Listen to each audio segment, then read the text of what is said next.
নিজামুদ্দিন আউলিয়া মস্ত বড় বুজুর্গ, হাজার হাজার মুরিদ আছে, লক্ষ লক্ষ মুরিদ ওনার আছে। দুনিয়ার জমিনে অনেক বড় পাক্কা ব্যক্তি। এইভাবে দিন চলতেছে। ওনার জামানায় একজন বড় বুজুর্গ আলেম ছিলেন। তিনি যেই জমানায় পীর ছিলেন, এই জমানায় একজন বড় আলেম ছিলেন। আলেমের নাম ছিল ফকিহ জিয়াউদ্দিন রহমাতুল্লাহ আলাইহি। কথাগুলা মনে রাখবেন। নিজামুদ্দিন আউলিয়া সেই সময় বড় আবেদ, ওনার হাজার হাজার মুরিদ আছে। ওই সময় একজন বড় আল্লাহর আলেম ছিলেন দুনিয়ার জমিনে, যার নাম ছিল ফকিহ জিয়াউদ্দিন রহমাতুল্লাহ আলাইহি। কথাগুলা মনে রাখবেন। ফকিহ জিয়াউদ্দিন সব সময় নিজামুদ্দিনকে বলতেন বেদাতি। কি বলতেন? বেদাতি বলার কারণ হলো নিজামুদ্দিন আউলিয়া নামাজওয়ালা, রোজাওয়ালা, তাহাজ্জুদওয়ালা, কোরআনওয়ালা, জিকিরওয়ালা, পর্দাওয়ালা, এতে কোনো সন্দেহ নাই। মস্ত বড় আবিদ, তাতে কোনো সন্দেহ নাই। কিন্তু তার মুরিদের একটা কাজ করত। তিনি যেই জায়গায় বসে থাকতেন, মুরিদেরা বিভিন্ন সময় তার নাম নিয়া সামা করত। সামা, সামা বুঝেন তো? এটা বুঝেন না? সামা বুঝেননি? মানে যে ডোল তো বুঝেন, ডোল মানে এক সাইড খোলা এক সাইড বন্ধ। এটাতে তারা সামা করতো, মানে এই যে ডুলে বাড়ি দিত, এগুলা দিয়া দিয়া তারা গান গাইত, জিকির করত। এটা দিয়া তারা, যাকে আমরা কি বলে দোফ, কিন্তু ওই সময় এটা ছিল গানের জন্য, সামার জন্য, জিকিরের জন্য। পিসাব বসলে মুরিদের দেখেন আজকালকে পিসাবরা কি করে, কিছু পীর আছে না, দুল বাজায় না গান বাজায়, গান বাজায়। তো নিজামুদ্দিন আউলিয়ার সময় এই গান ছিল না যে নারী পুরুষ এখানে নাচানাচি করে ল্যাংটা বাবার দরবারে। দিল্লির নিজামুদ্দিন আউলিয়া মস্ত বড় আবেদ, নামাজ পড়েন, তাহাজ্জুদ গুজার, এতে কোনো সন্দেহ নাই। তার দরবারে নারী পুরুষ আসার কোনো সুযোগ নাই। সুন্দর করে চালাচ্ছেন, কিন্তু তার মুরিদেরা বেশি ভালোবাসা, ভালো কথা বলেন, ভালো না। ওরা ভালোবাসতে গিয়ে এক পর্যায়ে সামা করে ডুল বাজায়, কিন্তু তিনি তাদেরকে নিষেধ করেন না। তিনি তাদেরকে নিষেধ করেন না। এইভাবে চলতে আছে। মানুষ যখন এই সময়ের সব থেকে বড় আলেম ফকিহ জিয়াউদ্দিনের কাছে নিজামুদ্দিন আউলিয়া সম্পর্কে জিজ্ঞাসা করে, হুজুর আপনি বলেন তো নিজামুদ্দিন আউলিয়া কেমন? ফকিহ জিয়াউদ্দিন বলেন, নিজামুদ্দিন আউলিয়া ভালো, নামাজ ভালো, রোজা ভালো, জিকির ভালো, পর্দা ভালো, সব ঠিক আছে, কিন্তু তার মুরিদেরা সামা করে তিনি দেখেন, নিষেধ করেন না। এই জন্য তিনি বিদাতি। মরার আগে বলবো বিদাতি, কিয়ামতের দিনও বলবো বিদাতি। কারণ যিনি জিকির করতে গিয়া মুরিদেরা গান বাজায়, সামা করে, নিষেধ করতে পারেন না, আমি কোনোদিন তাকে মানতে পারি না। যাকে ভালো বলেছি ভালো, যাকে খারাপ বলেছে খারাপ। আমি ছোট ছোট পীরের কথা বলতেছি না, ডাইরেক্ট নিজামুদ্দিন আউলিয়ার কথা বলতেছি। দেখেন কি হয়। আমার বন্ধুগণ এইভাবে চলতে লাগলো দীর্ঘদিন। নিজামুদ্দিন আউলিয়া জানতে পারলেন ফকিহ জিয়াউদ্দিন তাকে বিদাতি বলেন, তাকে মানেন না।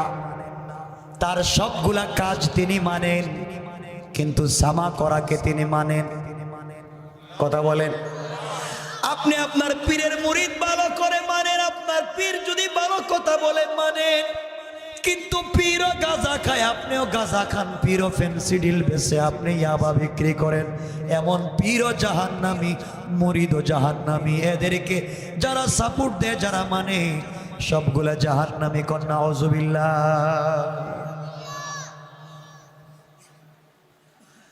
আমার বন্ধুগণ, একবার ফকির জিয়াউদ্দিন অসুস্থ হয়ে পড়লেন।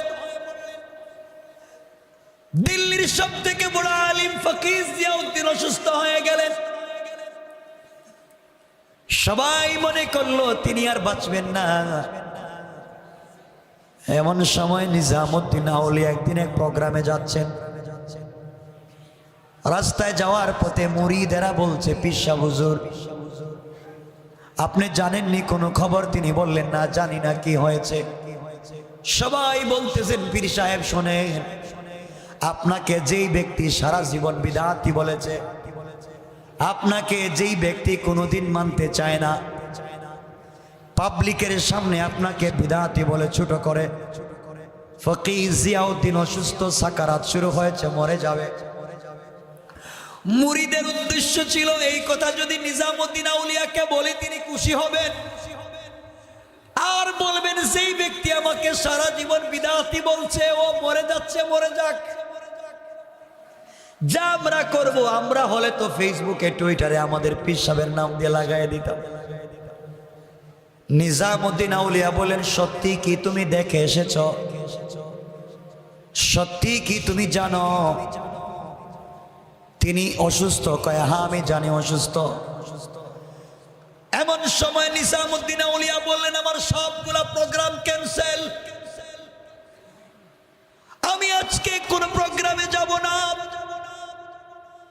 আমি আজকে কোন মাহফিলে যাব না, তোমরা আমাকে নিয়ে চলো, ফকির জিয়াউদ্দিনকে অসুস্থ দেখতে যাব। সারা জিন্দেগি এই লোকটা আমাকে বিদআতি বলতে পারে, কিন্তু তিনি হলেন এই জামানার সব থেকে বড় আলেম। তাকে সম্মান দেওয়ার জন্যে আমাকে কি বলল তা জানতে চাই না। একজন বড় আলেমকে সম্মান জানাতে তার ইন্তেকালের সময় তাকে দেখতে যেতে চাই। সুবহানাল্লাহ বলেন। নিজামুদ্দিন আউলিয়া তার মুরিদদেরকে নিয়ে চলতে লাগলেন ফকির জিয়াউদ্দিনের বাড়ির দিকে। ফকির জিয়াউদ্দিনের বাড়িতে যাওয়ার পরে মেহমান খানায় তিনি বসে পড়লেন। নিজামুদ্দিন আউলিয়া তার খাদেমদেরকে বললেন, খাদেমেরা শোনো, তোমরা ফকির জিয়াউদ্দিনের খাদেমদের সঙ্গে কথা বলো, কথা বলে বলো আমি নিজামুদ্দিন আউলিয়া এসেছি, তার সঙ্গে দেখা করতে চাই, একটু সুযোগ দেওয়া যাবে কিনা। নিজামুদ্দিন আউলিয়ার খাদেম ফকির জিয়াউদ্দিনের খাদেমের সঙ্গে কথা বলে জিয়াউদ্দিনের সামনে পৌঁছে গিয়েছেন। ফকির জিয়াউদ্দিনকে বলছেন, বড় হুজুর, নিজামুদ্দিন আউলিয়া আপনাকে দেখতে এসেছেন, মেহমান খানায় বসে বসে আপনার অনুমতি চাচ্ছেন, আপনি অনুমতি দিলে তিনি আপনার সঙ্গে দেখা করবেন। ফকির জিয়াউদ্দিন শুয়ে আছেন, বসতে পারেন না, দাঁড়াতে পারেন না, এত অসুস্থ। তিনি বললেন, তুমি কে? তোমাকে আমি চিনি না। নিজামুদ্দিন আউলিয়ার খাদেম বলছে, আমি নিজামুদ্দিন আউলিয়ার খাদেম, আমাকে তিনি পাঠিয়েছেন দেখা করার জন্য, আপনার সঙ্গে কথা বলার জন্য অনুমতি প্রার্থনা করেছেন। ফকির জিয়াউদ্দিন বললেন, তুমি চলে যাও। যে লোকটাকে সারা জীবন বিদআতি বলেছি, আমি হয়তো এখন ইন্তেকাল করব, না হয় কোন সময় মরব জানি না, বিছানায় পড়ে গেছে, উঠতে পারবো না। যে লোকটাকে সারা জীবন বিদআতি বলেছি, আজকেও বেদাতি বললাম, আর আমি ইন্তেকালের আগে কোনো বিদআতির চেহারা দেখে মরতে চাই না। চিন্তা করতেছেন? চিন্তা করতেছেন? যা সারা জিন্দেগি বলেছি এখনো তাই বলবো। নিজামুদ্দিন আউলিয়ার খাদেম গরম রাগ হয়ে নিজামুদ্দিন আউলিয়াকে এসে বলছে, হুজুর বলছিলাম যেই লোকটা আপনাকে দেখতে পারে না, সারা জিন্দেগি আপনাকে দেখতে পারলো না, আজও মরার আগে আপনাকে দেখতে পারে না, সারা জীবন আপনাকে বিদাতি বলেছে, আজও বিদাতি বলে, আজকে বলেছে আপনার সব কাজ ভালো, আপনি সামা করলে কেন বাধা দেন না, এই জন্য তিনি আপনার সঙ্গে দেখাও করবেন না, কথা বলবেন না। তিনি চান মরে যেতে পারেন, মরার আগে কোনো বিদাতির সঙ্গে কথা বলবেন না। চলেন আমরা চলে যাই, তার সঙ্গে কথা বলবো না, দেখা করবো না। নিজামুদ্দিন আউলিয়া চোখের পানি ছেড়ে দিলেন আর খাদেমকে বললেন, ও খাদেম আবার যাও, আবার যাও, আবার গিয়া বলো, একটু দেখো না অনুমতি চেয়ে দেয় কিনা। আমাকে যত বিদাতি বলুক, আমাকে যত গালি দি, একজন বড় আলেম ইন্তেকালের আগে তার সঙ্গে দেখা করি, কিন্তু কেন নবীদের পরে তো আলেমদের স্থান, নবীদের পরে ওয়ারাসাতুল আম্বিয়া তো উলামায়ে কেরাম, যার কাছে কোরআনের জ্ঞান আছে, আল্লাহ বলছেন তার চাইতে বড় কেউ নাই। সুতরাং উনি বড় আলেম, তাকে দেখা দরকার। আল্লাহ রাসূল বলেছেন, আলাইকুম বিমুজালাসাতিল উলামা, যারা আমি রাসূলের মজলিসে বসতে পারলো না, আমি নবীর অনুষ্ঠানে বসতে পারলো না, আমার অনুষ্ঠানে বসলে, আমার কথাগুলো শুনলে যেভাবে জিন্দেগির সগীরা গুনাহ মাফ হয়ে যায়, কেউ যদি হাক্কানি উলামায়ে কেরামের মজলিসে বসে, আলেমদের চেহারার সঙ্গে তাকায়া থাকে, আলেমদের চেহারার দিকে তাকায়া থাকে, আল্লাহ রাসূল বলেছে তাদের জিন্দেগির গুনাহগুলো মাফ হয়ে যাবে। কোন সুবহানাল্লাহ। এই জন্য আমার মুসলমান বন্ধুগণ, নিজামুদ্দিন আউলিয়া বললেন, খাদেম রে আবার যাব, খাদেম আবার যাব, গিয়ে কথা বলে দেখ ফকির জিয়াউদ্দিন আমাকে অনুমতি দেয় কিনা। নিজামুদ্দিন আউলিয়া অহংকার করলেন না, কারণ আল্লাহ কোরআনে কারীম 19 নম্বর পারা 25 নম্বর সূরা আল ফুরকানের 63 নম্বর আয়াতে বলেছেন, যারা আল্লাহর গোলাম ওলি হবেন, পীর হবেন, তাদের কোয়ালিটি কি, আল্লাহর গোলামের গুণ কি আল্লাহ বললেন। আবার আল্লাহ বললেন, ওয়া ইবাদুর রাহমানিল্লাযীনা ইয়ামশুনা আলাল আরদি হাওনা। আল্লাহ রাব্বুল ইজ্জত ওয়াল জালাল বললেন, যারা আমি আল্লাহর গোলাম দাবি করবে, নিজেকে আশিক রাসূল দাবি করবে, আমি আল্লাহর ওলি যারা দুনিয়ার জমিনে দাবি করবে, আমি আল্লাহর গোলামের 1 নাম্বার গুণ হলো আমার গোলাম দুনিয়ার জমিনে কোনোদিন অহংকার করতে পারে না। কোন সুবহানাল্লাহ।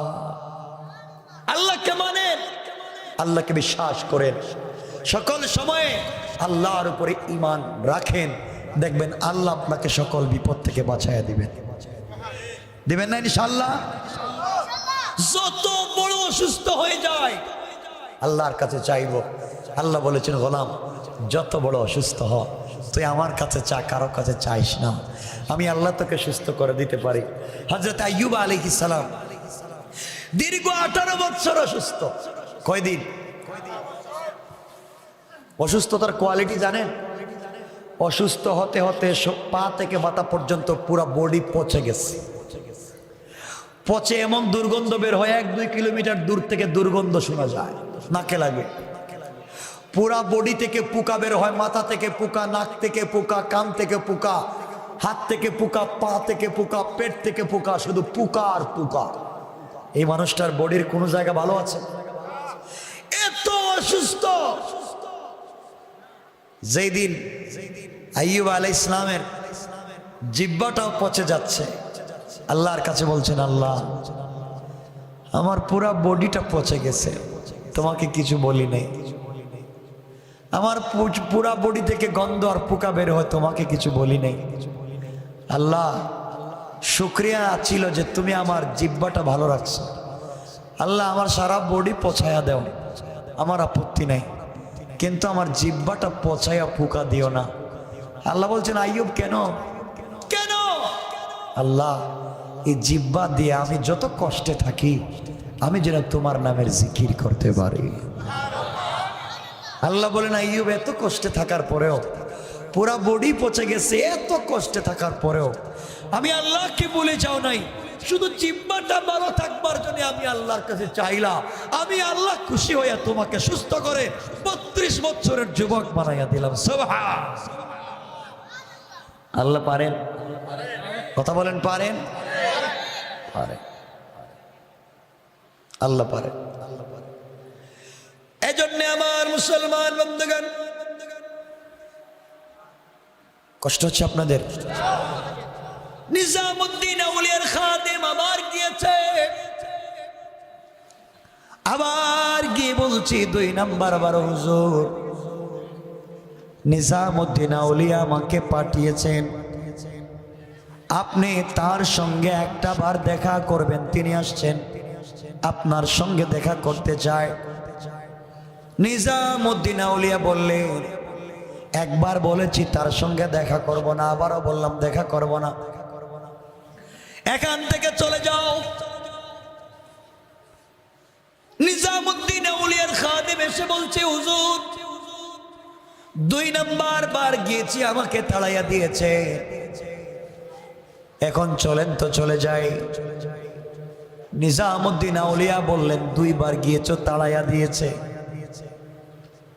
আরেকটা বার গিয়া দেখো না সুযোগ দেয় কিনা। কত দিল নরম করে ফেললেন, কত ছোট হয়ে গেলেন, আরেকবার গিয়া দেখো দেখা করার সুযোগ দেয় কিনা।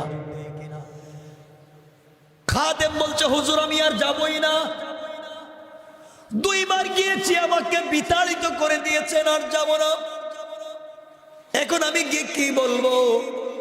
নিজামুদ্দিন আউলিয়া বললেন, বাবা যাও, এখন গিয়া তুমি তার কাছে ওই কথা বলবা যে নিজামুদ্দিন আউলিয়া তার জিন্দগিতে যত কোনোভাবে যদি কোনো বিদাত করে থাকে, কোনোভাবে চলার পথে যদি কোনো অন্যায় করে থাকে, আপনার ইন্তেকালের আগে আপনার সঙ্গে দেখা করে তওবা করে বিদাত কাজ ছাড়তে চায়। সুবহানাল্লাহ বলেন। সবগুলো বিদাত কাজ ছেড়ে দিতে চায়, এই জন্য তওবা করবার জন্য আপনার কাছে আসতে চাই। এই কথাটা আপনি তার কাছে জানাইয়া দিবেন, মনে রাখবেন কি বলতে চাই। দেখেন কি সম্মান, নিজামুদ্দিন আউলিয়া ফকিহ জিয়াউদ্দিনকে কত সম্মান দিলেন। 3 বার যখন পাঠালেন, 3 নাম্বার বার খাদেম যাওয়ার পরে বলছে, হুজুর এখন আসছি, আপনি একটু দেখা করার সুযোগ দেন। ফকিহ জিয়াউদ্দিন বললেন, তোমাকে 2 বার বলেছি না আসার জন্য, এখন আসছো কেন? এই সময় নিজামুদ্দিন আউলিয়ার খাদেম বলছে, হুজুর এখন আপনার কাছে নিজামুদ্দিন আউলিয়া আমাকে পাঠিয়েছে, জীবনে চলার পথে যদি কোনো বিদআত করে থাকেন, তওবা করার জন্য আসতে চান, আপনি যদি একটা সুযোগ দেন। এই কথা শুধু বলেছে। ফকিহ জিয়াউদ্দিন বললেন, কারা আছো আমাকে কষ্ট করে বসাইয়া দাও, আমাকে একটু বসাও। ফকিহ জিয়াউদ্দিন বসলেন। এবার নিজামুদ্দিন আউলিয়ার খাদেমকে বলছেন, সত্য কথা বলো, সত্য কথা বলো। সত্যি কি নিজামুদ্দিন আউলিয়া ভুল বুঝতে পেরে বিদআত থেকে বাঁচবার জন্য আসতেছেন? বলে হ্যাঁ। ফকিহ জিয়াউদ্দিন তার খাদেমকে বললে, খাদেম তুমি আমার ঘরে যাও, নিজামুদ্দিন আউলিয়া যদি তার সবগুলা অন্যায় থেকে নিজেকে বাঁচাবার জন্য আমার কাছে আসে তওবা করবার জন্যে, আমি ফকিহ জিয়াউদ্দিনও তাকে বিশ্বের সব থেকে বেশি সম্মান দিতে চাই, আমিও তাকে সম্মান দিতে চাই। তুমি আমার ঘরে যাও, আমার হোয়াইট শোকেসের ভিতরে জীবনে পাওয়া আমার যতগুলা মাথার পাগড়ি আছে, সম্মান হিসাবে পৃথিবীর যত জায়গায় গিয়েছি, যত জায়গায় আমি সম্মান হিসাবে মাথায় পাগড়ি পেয়েছি, সবগুলা পাগড়ি তোমরা এই মুহূর্তে আমার সামনে নিয়ে আসো। আর একটা পাগড়িকে আরেকটা পাগড়ির সঙ্গে জয়েন্ট লাগাইয়া নিজামুদ্দিন আউলিয়া যেই রুমে বসে আছেন ওই রুম থেকে মাটির মধ্যে বিছাইয়া আমার রুম পর্যন্ত নিয়ে আসো। নিজামুদ্দিন আউলিয়া আমার কাছে আসতে চায়, সে যেন মাটিতে হেঁটে না আসে, তার জুতা সহ যেন আমার পাগড়ির উপর দিয়া হেঁটে হেঁটে আমার রুমে চলে আসে। কোন সুবহানাল্লাহ। একটু আগে কত গরম ছিলেন না? কত রাগ করেছেন দেখাই করবেন না। কিন্তু একজন মানুষ যখন বলছে আমি তওবা করতে চাই, একজন আলেম নিজের মাথার পাগড়ি তার জন্য বিছাইয়া দিয়েছে। আমি এখান থেকে বুঝাতে চাই, মানুষ চলার পথে ভুল করবে না, করবে না? যুবকেরা ভুল করেছে, একটা দাড়ি রাখে না, মসজিদে আসে না, টাকনুর নিচে প্যান্ট চলে গেছে। আপনি কার ছেলে দেখো রে বাবা, টাকনুর নিচে প্যান্ট পরে দাড়ি রাখে না, মসজিদ আসে না, আপনি তুচ্ছ তাচ্ছিল্য করলেন না। সে ভুল করেছে, তাকে আপনি বুঝাও। ঠিক বললাম না? তাকে আপনি বুঝান। সে বুঝে না, সে ইসলাম জানে না, তাকে আপনি ইসলামটা জানান। সে যখন ইসলামটা জানতে পারবে তখন আর ছাড়বে না। কথা বলেন না কেন? সে যখন ইসলাম জানবে তখন ছাড়বে না। এজন্য তাকে ইসলাম জানান। আমার বন্ধুগণ, এক পর্যায়ে ফকিহ জিয়াউদ্দিনের সবগুলা পাগড়ি যখন বিছায়া দেওয়া হলো নিজামুদ্দিন আউলিয়ার রুম পর্যন্ত, আর বলা হলো নিজামুদ্দিন আউলিয়া আপনি ফকিহ জিয়াউদ্দিনের পাগড়ির উপর দিয়ে হেঁটে হেঁটে যান। নিজামুদ্দিন আউলিয়া জুতা খুললেন আর বললেন আমি পাগড়ির উপর দিয়ে হাঁটবো। একজন আলেমের মাথায় পাগড়ি ছিল, ওই পাগড়ির উপর দিয়ে আমি হাঁটবো। তিনি বলেছেন হেঁটে যাওয়ার জন্যে। আমরা হলে তো হাইটা যাইতাম, লাইভও দিতাম, সেলফি উঠে ফেসবুকে দিতাম, দেখো সারা জীবন আমারে বেদাতি বলছে, এখন তার পাগড়ির উপর দিয়ে আমি হাইটা যাই। ঠিক না? আমাদের যে চরিত্র। নিজামুদ্দিন আউলিয়া নিজের জুতা করলেন, পাগড়ির উপর দিয়ে হাঁটলেন না, পাগড়ি গুলাকে মাটি থেকে উঠাতে লাগলেন আর নিজের মাথায় পেঁচাতে লাগলেন। আর বললেন ফকিহ জিয়াউদ্দিন যেই পাগড়ি মাটিতে বিছাইয়া দিয়েছেন, আমি ওই পাগড়িটা মাথায় পেঁচাইয়া নিলাম। আর এটাই হচ্ছে ফকিহ জিয়াউদ্দিনের পক্ষ থেকে আমাকে সব থেকে বড় সম্মান। কোন সুবহানাল্লাহ। আল্লাহু আকবার বলেন। আল্লাহ বলছেন আফামান শারাহাল্লাহু সাদরাহু লিল ইসলাম ফাহুয়া আলা নূরিম মির রাব্বি।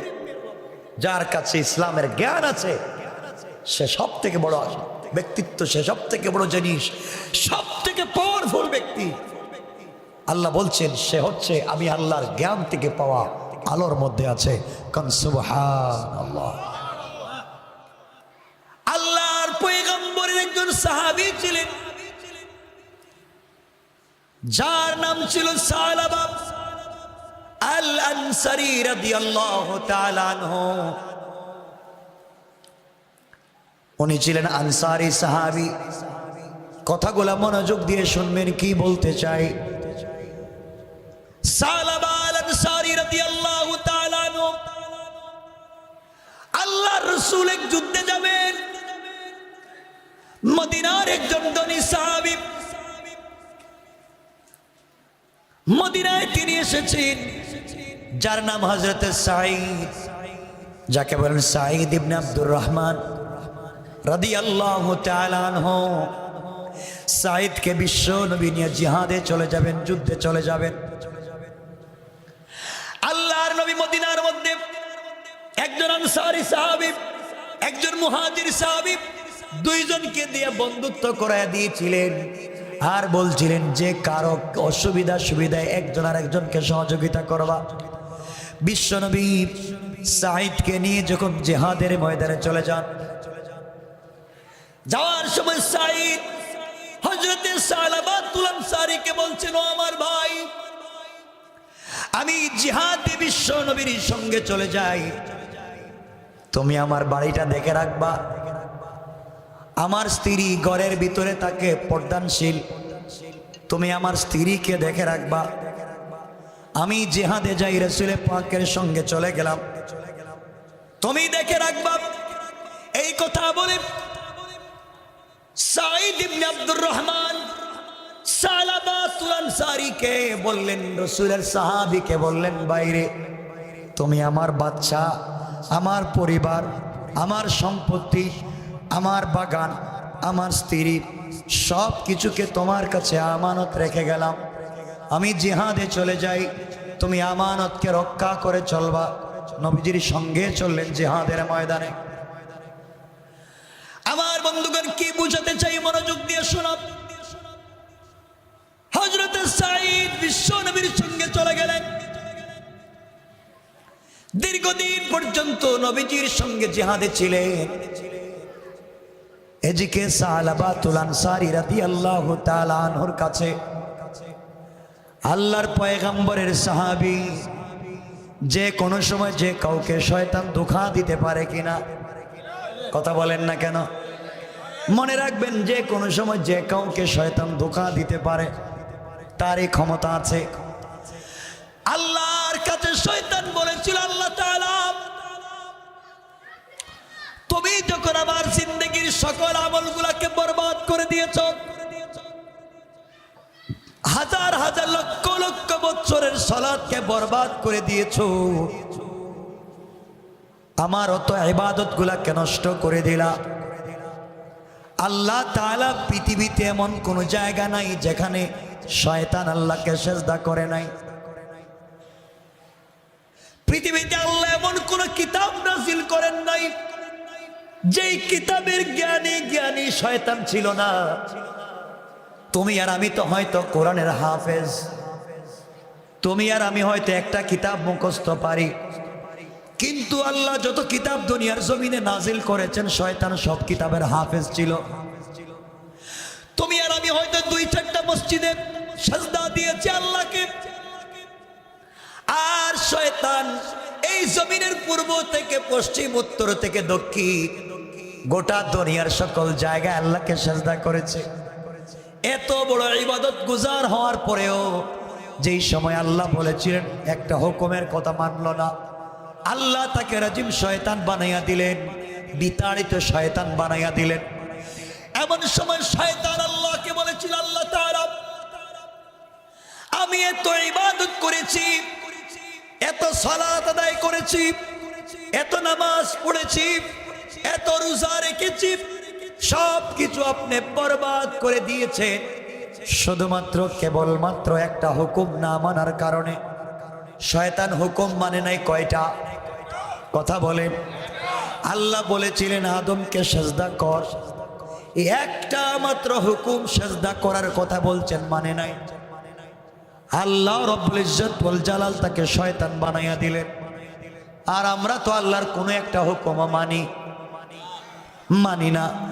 এরপরে আমরা বড় মানুষ, মনে রাখবেন শয়তান আল্লাহকে বলেছে, আল্লাহ তাআলা আমি এত ইবাদত করলাম, সবগুলাকে আপনি ধ্বংস করে দিয়েছেন। আগমনী তোমার কাছে আমি চাই। দেখেন, শয়তান জানতো আল্লাহর কাছে না চাইলে কিছু পাওয়া যাবে। শয়তানও জানতো, কিন্তু আমরা জানি না।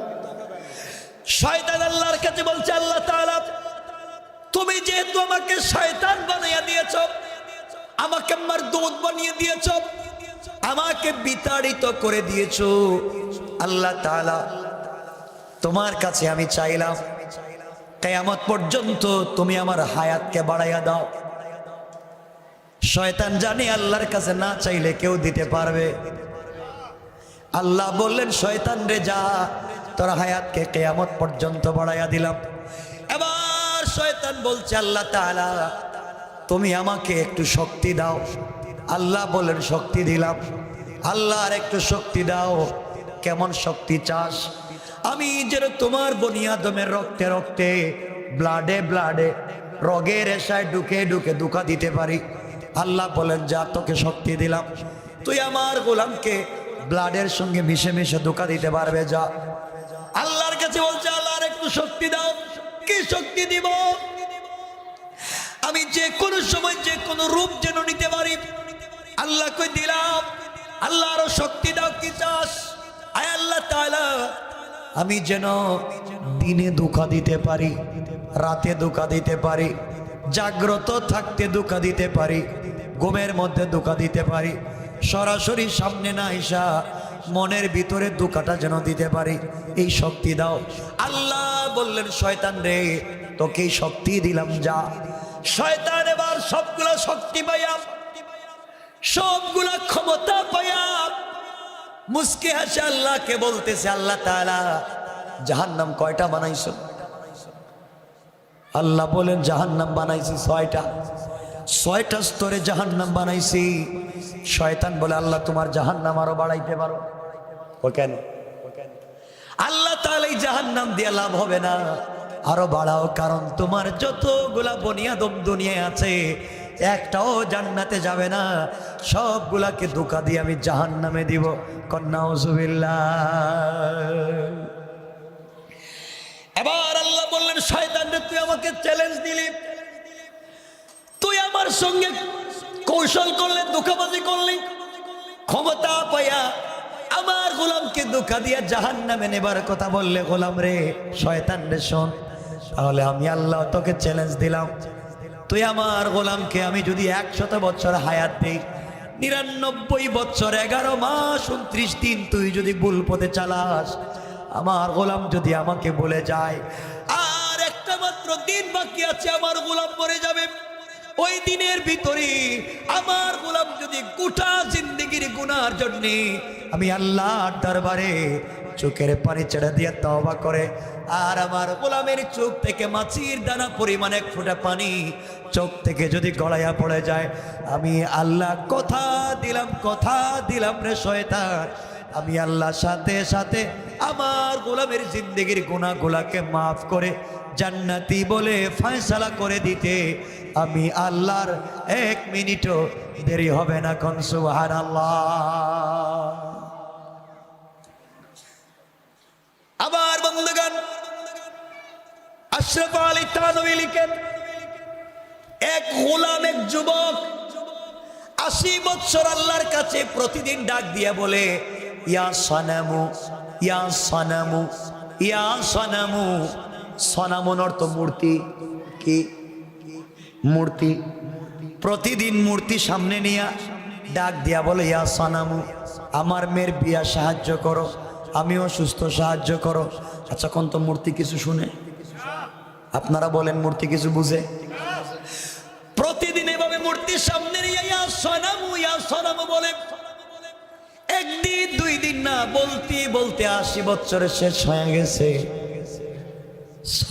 সনামন বলতে বলতে পাগল, কেউ তো তার কথা শুনে না। আল্লাহর গোলাম একদিন মাগরিবের সময় পাগলের মতো ইয়া সনামু, ইয়া সনামু, ইয়া সনামু বলতে বলতে পাগল হয়ে গেছে। মূর্তি তো কথা শোনে না। হঠাৎ করে ভুল করে তার মুখ দিয়া ইয়া সনামুনের জায়গায় আমার আল্লাহর সিফতি নাম ইয়া সমাদু বের হয়ে গেছে। কোন আল্লাহু আকবার।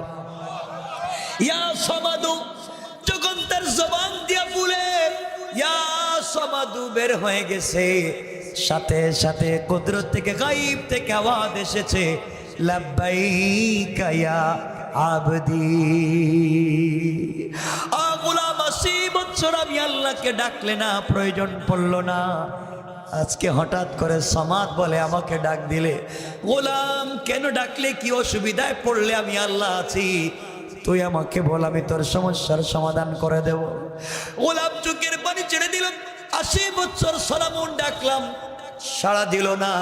আজকে ভুল করে সমাদু ডেকে ফেললাম, যে আমার ডাকে সাড়া দিয়েছে তিনি আমার আল্লাহ।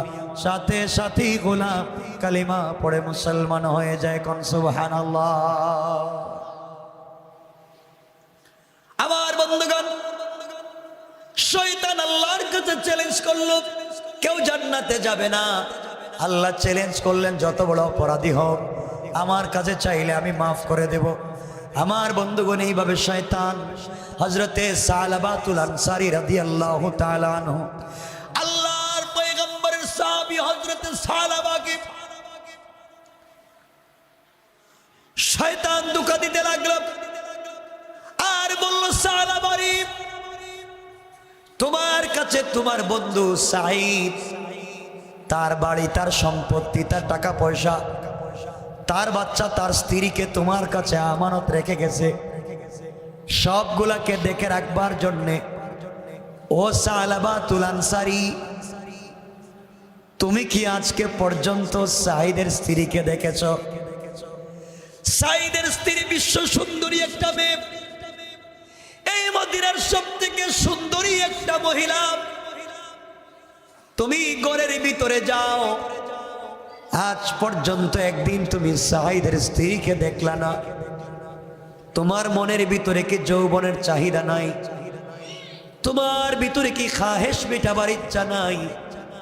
সাঈদের স্ত্রীকে একা পাওয়ার পরে কি তুমি তার দিকে তাকাও না? সাঈদ তো রসুলের সঙ্গে যুদ্ধে আছে, সে তো তোমাকে দেখতেছে না। এই সুযোগ তো জীবনে হাতছাড়া করা যায় না। শয়তান ধোঁকা দিতে পারে কিনা? কথা বলেন। সালাবাতুল আনসারীকে ধোঁকা দিতে লাগলো। এইভাবে ধোঁকা দিতে দিতে সালাবাতুল আনসারী রাদিয়াল্লাহু তাআলা আনহুর মাথায় যখন শয়তান কুমন্ত্রণা দিল,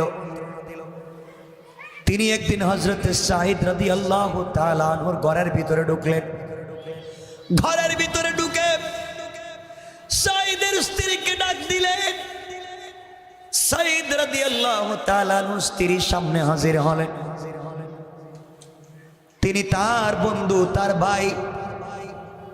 ভাইয়ের স্ত্রীর হাত ধরলেন, আর কিছু করেন নাই, শুধু হাত ধরলেন। শুধুমাত্র কুমন্ত্রণায় পড়ে এমন সময় সাঈদের স্ত্রী বলতে লাগলেন, ও সালাবাতুল আনসারী, আমি তোমার ভাইয়ের রেখে যাওয়া আমানত। তোমার ভিতরে কি জাহান্নামের ভয় নাই?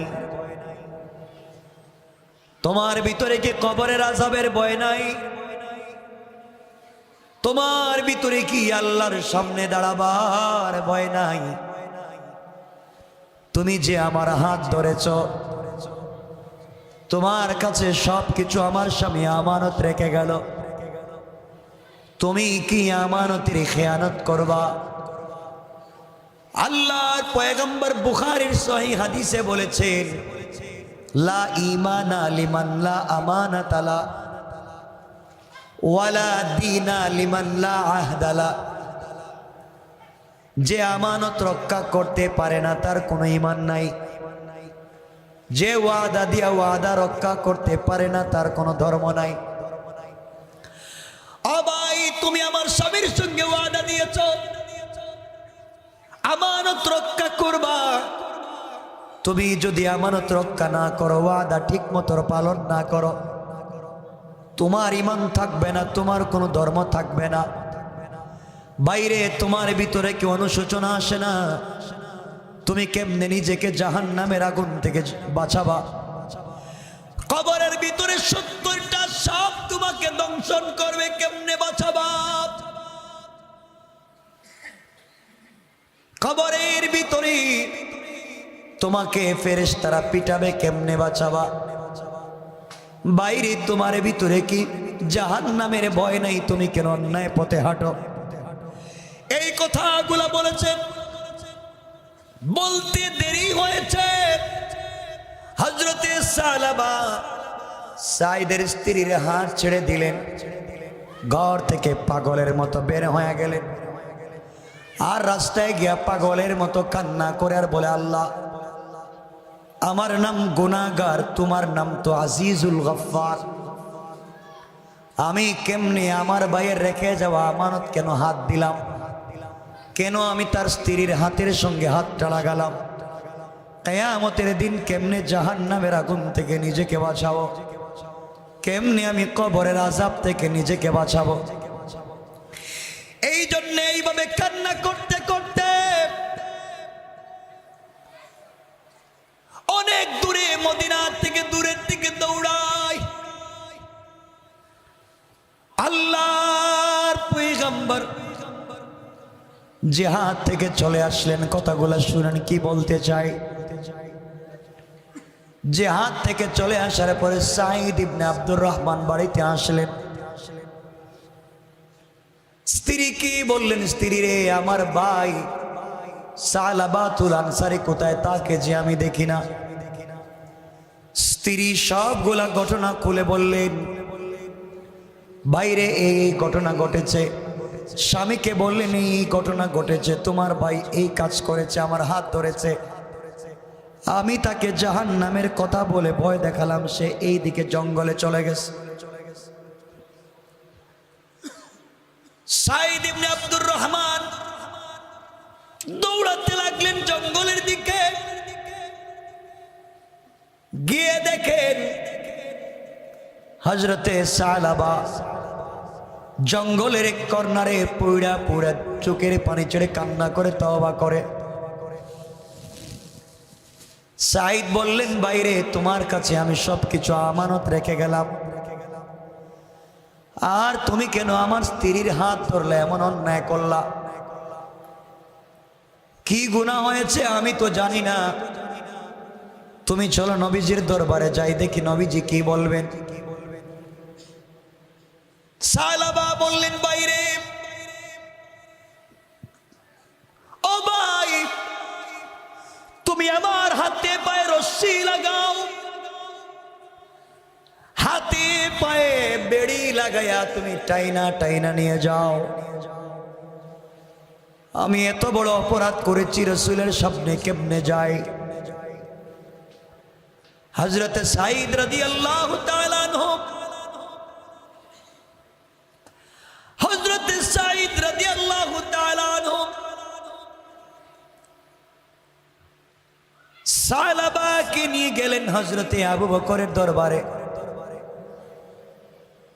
আবু বকরকে সালাবা বললেন, বাইরে আমি অপরাধ করেছি, আমি এত বড় ভুল করেছি, তুমি বলো ক্ষমা হবে কিনা? আসলে শুধু হাত ধরেছেন। আবু বকর বললেন, বাইরে তুমি আমানতের খেয়ানত করেছো, তোমার গুনাহ আল্লাহ মাফ করবে কিনা জানি না, তবে আমার কাছে তোমার ব্যাপারে কিচ্ছু করার নাই। আমার বন্ধুগণ, হযরতে সালাবাতুল আনসারীর একটা মেয়ে ছিল হযরতে খানসানা, সেও বাবার রশ্মি দইরা দইরা টানতেছে। আমরের দরবারে গেলেন, আমর ডাক দিয়ে বলেন, সালাবা ভাইয়ের রেখে যাওয়া আমানতের খেয়ানত করেছ, তুমি কেন তার স্ত্রীর হাত ধরেছো আমি জানি না, আল্লাহ তোমাকে ক্ষমা করবে কিনা জানি না, তবে আমার বাড়ি থেকে যাও। হযরতে সালাবা বললেন, সাঈদ রে, তুমি আমাকে নিয়ে চলো বিশ্ব নবীর দরবারে।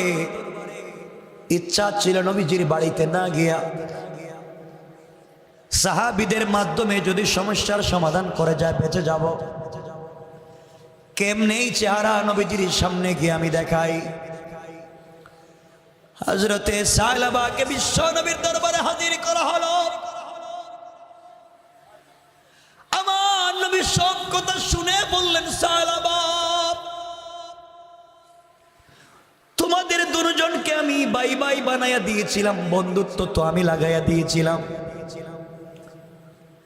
তোমাকে বড় আমানতদার মনে করেছিলাম, তুমি কেন সাঈদের স্ত্রীর হাত ধরলে?